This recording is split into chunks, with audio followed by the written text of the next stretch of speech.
प्रेत आत्मा का बदला। रात को 2:30 बजे शशिकांत के मोबाइल की घंटी बजी और नींद में ही उसने वह उठाया। सामने से उसे उसकी फैक्ट्री सिक्योरिटी हेड राहुल की आवाज आई। वह काफी डरा हुआ था और सिर्फ 3 ही लफ्ज बोल पाया, फैक्ट्री, भूत, आत्मा। उसके बाद एक दर्द भरी चीख के साथ कॉल कट गया। शशिकांत की नींद पल भर में ही उड़ गई।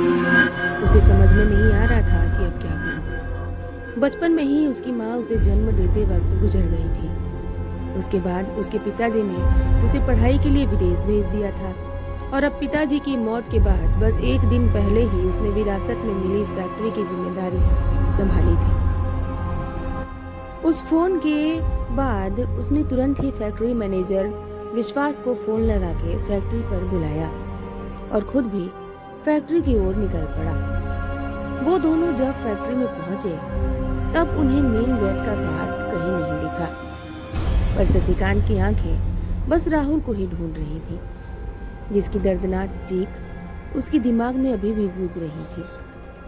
शशिकांत ने विश्वास को कहा कि तुम पुलिस को कॉल करो और फैक्ट्री के आगे वाले हिस्से को देखो, तब तक मैं गोदाम को चेक करता हूँ।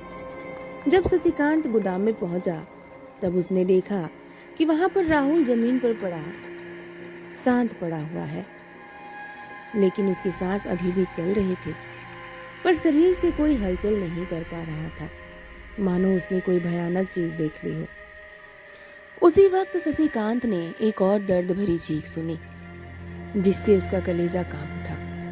वह चीख थी मैनेजर विश्वास की। शशिकांत ने सर पर दौड़ लगाई और फैक्ट्री में जाके देखा। तब डरा हुआ विश्वास बाथरूम के एक कोने में बैठ के रो रहा था और बार बार एक ही लाइन बोल रहा था, वह वापस आ गई, वह वापस आ गई। अब वह किसी को नहीं छोड़ेगी, सब मरेंगे, सब मरेंगे। वह मानसिक संतुलन खो बैठा था। तब तक एम्बुलेंस और पुलिस आ चुकी थी। शशिकांत ने पुलिस आने के बाद उनको अपना बयान दिया और घर के लिए रवाना हो गया, पर जाते वक्त उसे एक बात महसूस हो रही थी कि वह अकेला नहीं है, कोई तो उसके साथ चल रहा है। वो जब कार के पास पहुंचा तब कार का एक दरवाजा खुला हुआ था। उसे अच्छी तरह से याद था कि उसने कार के सभी दरवाजे लॉक किए थे। शशिकांत को कार चलाते वक्त कार की पिछली सीट पर किसी के होने का एहसास होने लगा। उसी वक्त उसे पुलिस निरीक्षक का कॉल आया कि विश्वास की एम्बुलेंस में ही रहस्यमय तरीके से दम घुटने से मौत हो गई है और राहुल ने भी होश में आने के बाद एम्बुलेंस में ही एक कांच के टुकड़े से खुद का गला काट लिया। इस तरह की एक के बाद एक मौत की खबरों से उसका सिर दर्द से फटा जा रहा था। शशिकांत घर पहुंचा। इतना सब देखने के बाद उसकी तो नींद ही उड़ गई थी। उसे नींद कहाँ आने वाली थी, इसलिए वह लाइब्रेरी में ही बैठ के किताब पढ़ने लगा।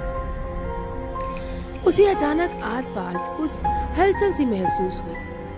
तभी उसे खिड़की से अंदर आने वाली चांद की खूबसूरत रोशनी, एक जानी पहचानी हसीन लड़की की परछाई नजर आई। शशिकांत को पता नहीं था, लेकिन उस परछाई से उसे बहुत डर लग रहा था। वह लड़की बोली, कैसे हो शशि? शशिकांत हकलाते हुए बोला, कौन हो तुम और मेरा पीछा क्यों कर रही हो? मैंने तुम्हारा क्या बिगाड़ा है? वह बोली, मैं वही हूँ जिसके साथ तुम्हारी बचपन की कुछ सुनहरी यादें हैं, जिसके साथ तुम स्कूल जाया करते थे, पूरा दिन हम साथ बिताया करते थे। क्या तुम मुझे भूल गए हो? फिर शशिकांत की जुबान पर उसका नाम आया, स्वाति। तुम और तुम्हारी ये हालत किसने की?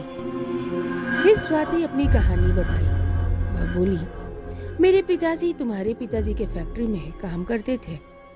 एक दिन वह देर रात को पूरा हिसाब किताब निपटा के घर के लिए निकल रहे थे, पर जाने से पहले आखिरी बार फैक्ट्री के एक चक्कर लगाने के लिए गोडाउन पहुंचे तो उन्हें वहां कुछ नए बॉक्स दिखे जिन पर कंपनी का लेबल नहीं था। उन्होंने वह खोल के देखा तो उसमें अफीम और नशीले पदार्थ थे। किसी की आवाज सुन के वह वहीं छुप गए तो वहां तुम्हारे पापा और कंपनी के डायरेक्टर आए। तब मेरे पिताजी को पता चला कि कंपनी में ड्रग्स का काला कारोबार होता है। उन्होंने पिताजी को उस रात पकड़ लिया और मार के कंपनी के पिछले गोदाम में दफना दिया। मरने से पहले मेरे पापा ने ये बात मुझे फोन में बता दी थी और जब मैंने पुलिस को लेकर कंपनी में पहुंची, लेकिन पुलिस भी उनके साथ मिली हुई थी। उन्होंने मेरी इज्जत के साथ खेलकर मुझे भी उसी जमीन में दफना दिया जहां पर मेरे पापा को दफनाया था। और आज मैंने और पिताजी ने सबको खत्म करके बदला पूरा कर लिया है, पर हमारी आत्मा को मुक्ति नहीं मिल सकती क्योंकि मेरे 6 साल के छोटे भाई विशाल का इस दुनिया में अब कोई नहीं है। वो अनाथालय में दिन काट रहा है। इसलिए मैं मदद के लिए तुम्हारे पास आई हूँ क्योंकि मैं जानती हूँ तुम एक अच्छे इंसान हो। शशिकांत ने कहा कि मैं मेरे पिताजी की गलती कभी सुधार नहीं सकता, पर हमारी बचपन की दोस्ती के खातिर मैं तुम्हारे छोटे भाई की जिम्मेदारी स्वीकार करता हूँ और तुम्हें वादा करता हूँ कि मैं तुम्हारे भाई को पढ़ा लिखा कर एक अच्छा इंसान बनाऊंगा। उसके बाद स्वाति और उसके पिताजी की आत्मा को मुक्ति मिल गई। दूसरे ही दिन शशिकांत ने कंपनी के सारे गलत बिजनेस बंद करवा दिए और उस अनाथालय से विशाल को गोद ले लिया। तो आप लोगों को यह स्टोरी कैसी लगी प्लीज़ कमेंट करके ज़रूर बताइएगा। स्टोरी पसंद आई हो तो लाइक और शेयर करना ना भूलिएगा। मैं मिलती हूँ आप लोगों से नेक्स्ट मज़ेदार स्टोरी के साथ। तब तक के लिए बाय बाय, टेक केयर।